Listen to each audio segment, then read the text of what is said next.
Hello and welcome to Reviews. As always, I'm Plume Noir and I have had kind of an unlucky day. Hi, JR. He's been up here a lot lately, so let me kind of hold him off here. Nah, I've just been having kind of a weird day. It's a bad day at work. Um, so I have Captain Marvel on my pull list at my main comic shop. Yeah, I actually do have it on my pull list. And so when I went to pick up my comics today, for some reason they forgot to put it in my pull. And so, okay, fine. I said I'll just grab one off the shelf. JR's flopping all over here. Um, and yeah, they told me they had sold out. Like, okay, that's interesting. So I went to my backup comic shop, and they didn't have any in stock. They sold out. So I asked the owner, what's going on, and she told me that apparently there's some first appearance or something that's going on. So yeah, I might have to buy that off Comixology, and I'm actually filming this a little bit late because I just got off the phone with Amazon, because I pre-ordered an item back in May, and it was supposed to arrive today, and as of this morning, it was still set to be delivered, and yeah, about 2 o'clock today, I get an email that oh yeah, they canceled the delivery because it's out of stock, and so it's like and so, yeah, I had a chat with the rep, and all they would say was, "Well, you were notified it was canceled," and they kept saying that. I'm like, "Yeah, at 2 o'clock on the day it was delivered." And so I ended up having a rep call me back a little bit later. I wasn't expecting that, and to talk about it, and she said she checked stock, other warehouses, but no, no one had it, and um, I pointed out that yeah, you should have known. You had over 6 weeks to uh, to know if you didn't have something in stock, and but there was nothing they could do. They wouldn't even. I got a refund, yeah, but I couldn't even be comped. So yeah, I was just really annoyed. It's like stuff I was expecting today was for some reason not available. Come on, JR, stop doing this. So that brings me to today, a new comics day. Yeah, I do have a bunch of stuff. I'm looking forward. Faithless #4 came in, but the one I wanted to touch on first was Vampirella #1. This is the 50th anniversary of Vampirella, and I know of the character. I can't say I'm a super big fan, but hey, I have nothing against her, and they even tried to change her a while back, tried to make her a little bit more conservative, so she's not even as they say in the book wearing dental floss. Um, and then they also had Vampy, which was another version of her, but that didn't do very well.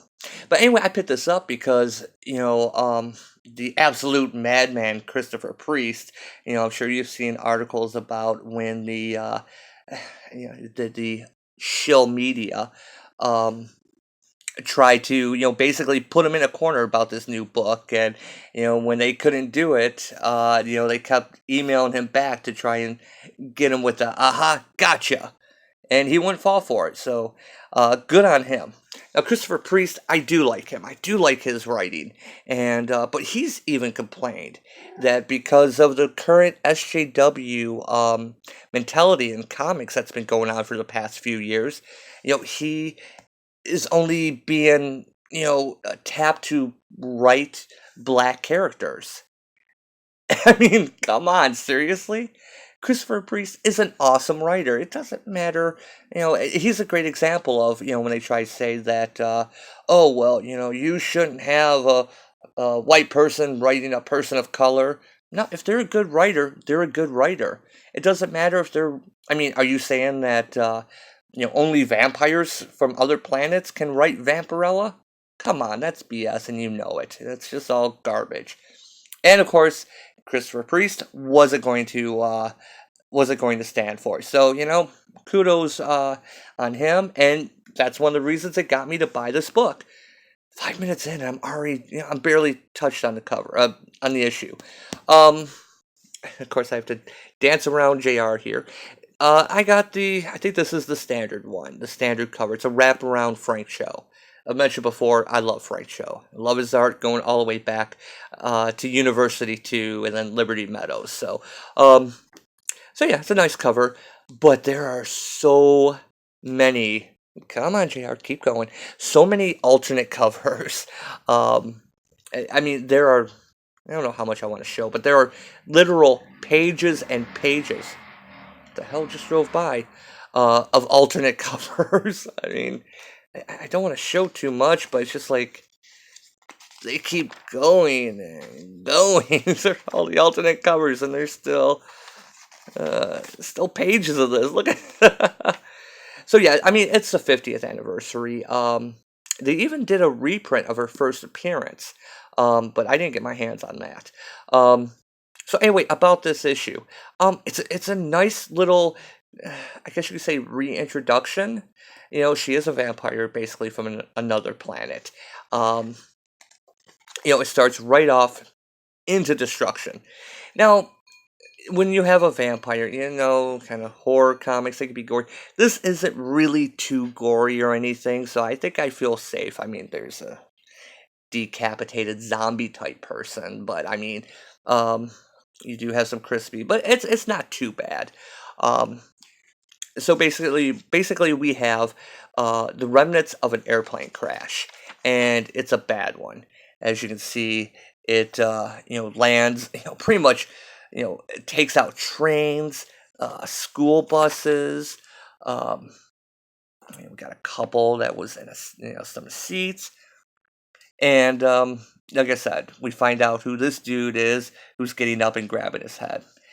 We have a girl driving by, and she has a rat talking to her. Hey, yeah, kid, the party's that way. And that's when, she apparently sees Vampirella. We will find out who this rat is later, which is a nice touch. I went back. Um, and yeah, we see here's the plane crash, and Vampirella is just walking alongside of it, basically inspecting it. And yeah, it talks a little bit about how the description of her, how you would say her name in her native tongue, is like a yodel interrupted by a wet fart. I don't even want to imagine what that sound is like.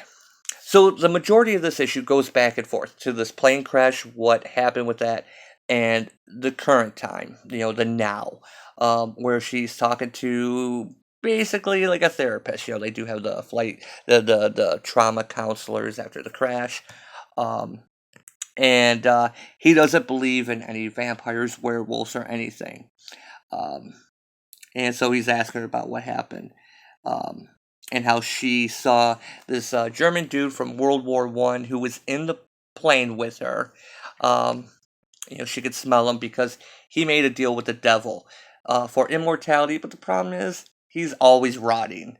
So he didn't get the whole stop aging. He'll be immortal, but he's still going to keep aging. And so there's some funny parts, where she's telling the story, and she says what he says in German, but what she actually says is, please find the coconuts. All right, all right. Some monster in the bathroom talking about coconuts.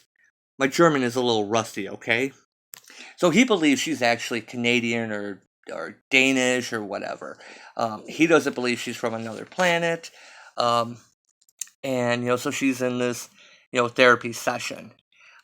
Ain't no such thing as werewolf and goblin, no vampires.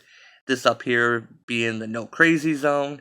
Everything, and I mean everything, has a rational explanation. Even you, little Dutch girl, run around half naked, bited folk. I'm not Dutch. I'm just not from around here, this country, this planet. So yeah, he calls her Canadian, calls her Dutch. So you get the impression that she does speak with an accent because obviously she's not from Earth. She even says that how her name is not pronounceable, and so she does have the point that Ella Normandy died in that plane crash, Doctor, and her whole world died with her. Don't you see? How do I explain how Ella survived that crash? I can never go home again. So yeah, there's the whole dual identity, the problem with living forever, and everything is, if you're supposed to be dead, how do you walk away from a plane crash? Um, I'm sure I can make a Flight 255 joke that people around here would make, but it'd be rather tasteless. Um, And yeah, so it goes on here, and basically it's kind of a retelling of uh, what happened, why the plane crashed, the little fight that they had on here, um, and how um, he ends up falling out of the plane. Um, and she mentions how I've adopted Earth as my home, and which obligates me to protect it. And he's still trying to guess where she's from. Turkish, no. Israel, no. I got it. South Africa. And she goes back to her story that he's there just to deliver a message, and that's when the plane, pretty much goes belly up, and that's when it starts going down, belly up, going down. You know what I mean? And there's a hole torn in the side of the plane. He goes out. And I guess I gotta stop, and a piece of debris decapitates him. And there is a part I can't really go on much more. Um, I want to get to a certain point here. It's a couple pages in. So as she goes out of the plane, she takes off her clothes, reveal her, bikini costume, and then she spreads her bat wings so that she can. Oops, just didn't mean to zoom in on that. So she can fly down, and it's a great panel. And we have this thing here, um, where he says, vampires are the new. Can I say that? I don't know if YouTube will even let me say that. It's kind of like not the super bad N word, the light N word. French for black. So, he says, vampires are, welcome to my world. And yeah, so he's a trauma specialist, but that's it. That's all you get. Basically how vampires are treated in this world. He says, people are the Jetsons, we're the Beverly Hillbillies. Um, Comparing how what she came from an advanced planet, as he says, where people drink blood and run around in dental floss. And he makes the comparison, to being the minority, being oppressed, and that's it. Just that one little panel. And that's all Christopher Priest had to do. Now, if this was a modern day SJW comic, this would be all about slut shaming her and how dare she run around in that outfit, and when she's really just trying to do the right thing and just trying to defend the planet. And he says, while they're in therapy, there are ground rules: no devil, no werewolves, no vampires. You, half-naked Canadian bitch, are not no alien from Pluto. You are exhibiting symptoms of a dissociative disorder in response to a major emotional trauma, like the werewolf. I think I can help you, Ella. The only real question is, what do you want? And yeah, I really gotta stop here, because she does have that voice, that rat we saw earlier talking to the girl. Well, we see that it's also a spider who's haunting us. I'm gonna stop it here. What did I think of this book? One thing, like I said, I picked it up because of Christopher Priest. I mean, major selling point right there. Unapologetic. Again, we have the whole, she kind of falls into the whole femme fatale stereotype, but she's actually trying to help Earth. And, this is something that has been in legends since the dawn of time. The powerful, succubus, blood drinker, sexy, super strong type thing. She just happens to run around almost half naked. And, yeah, we do see her in her costume as it is. But for what it is, it's pretty tasteful. We do see her mostly in regular clothes. And yeah, even when she's falling out of a plane, she's still mostly dressed. There's no, except for some of the ads, no real gratuitous shots. Of course, people are complaining. People will complain. I should go on Twitter to see what people are saying about this. And, I'm sure the blue hairs are up in an uproar, but I enjoyed it. It's a nice reintroduction. Basic character, says what she's about. We get to see her from the viewpoint of someone completely different from her, from literally a completely different world. And he has the comparisons. That's a great point. someone who is different. Here we have the black trauma therapist. If you read this issue, he talks about Vampirella's English not being so great. His is not great either. And she's a beautiful vampire from another planet. But even he points out they have common ground. That's what SJWs don't get. They don't look for the common ground. They look for the differences. And then, like a bucket of crabs, try and pull everyone down with them instead of celebrating the things that are good. It's this is a good book, and I expect nothing less from Christopher Priest. So on this, I'm gonna go probably about 11:30. Excuse me, about 11:30. Um, I think it's new reader friendly. Excuse me, got a thing in my voice, but I think it could stand to be just a little bit more for the 50th anniversary, of the character and the first issue. Um, this is one of those times where I think it wouldn't be too bad if you did have a good, front page, like a quick introduction. Um, the art's good. Yeah, I like the art. It's not bad. It's good. It's not bad. How descriptive is that? I mean, there's some pages like this, the crash scene where she's just standing there, kind of investigating, or the flight scene. Some of it looks so good.